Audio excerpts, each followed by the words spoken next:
Hi there and welcome to this slightly different than usual video. In this video I'm going to be using a technical drawing method to draw a background scene, just to demonstrate the importance of using vanishing points. Now you can have up to, you can have several vanishing points if you want. I'm sticking with 2. And you'll notice that what I'm doing now is I'm actually marking out an area in a slightly darker grey that's actually going to be the area that contains the drawing itself. And the reason I'm doing this is because more often than not in drawings of landscapes there will only normally be one vanishing point actually within the frame of the picture itself, and the other vanishing point or points will be off screen. So what I've actually got here is the horizon point in the center top of the screen, and the Z-axis vanishing point is actually off frame down there at the bottom in the center. So what I'm having to do is I'm going to have to make sure that all of my lines, or all of my building's lines, match up with these 2 vanishing points, and this will become more apparent in a moment or so. When I start drawing the lines, I'm just kind of deciding where my points are going to be, and as you can see I've sort of skipped ahead here to illustrate the point.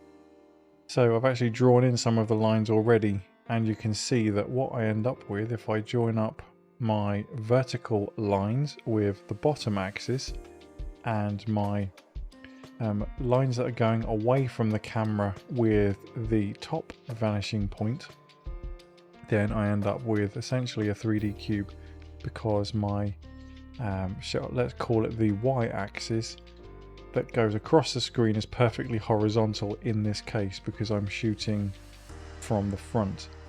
So I'm just gonna I do this with the brush tool initially, but I'm actually going to switch to the line tool in a moment just to make sure that my lines are perfectly straight. If I were trying to make this look like more like it was hand drawn, then obviously I would draw the lines using the line tool first and then go over them with the brush tool afterwards, just to add a bit of natural wave to them. But for the purposes of this exercise, I'm just going to start using the line tool.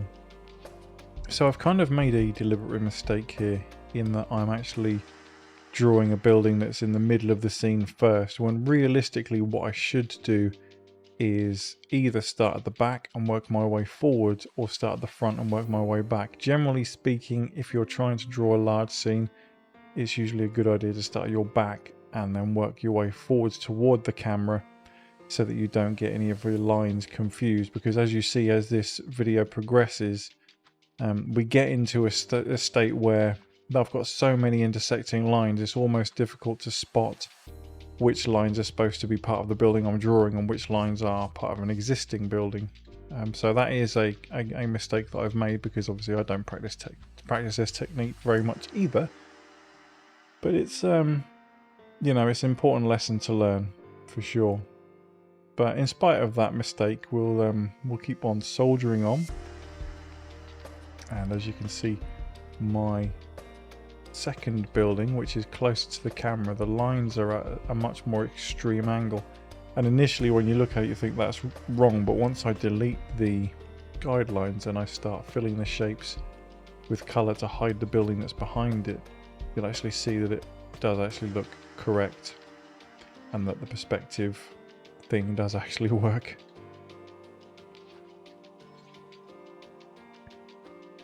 There you go. Immediately, now that I've filled in that front face, you can actually see that this technique does actually work.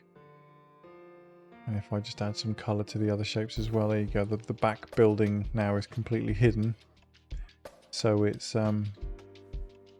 yeah, it's an effective technique. Yeah, how you choose, which order you choose to draw the buildings in, is kind of a case of trial and error. As I said, personally I recommend starting at the back and working my way forward now that I've learned that lesson. But this is a really useful technique to draw large cityscapes. This is going to be very time consuming obviously, but you don't have to use the whole image for every single backdrop. You could draw a massive vast cityscape and then just use small sections of it for backgrounds of individual shots, I would venture to guess that that's what some comic artists will do, is I'll have a massive cityscape drawn out and then just use selected parts of it. For example, Spider-Man, who's quite often seen swinging above the city and through the streets.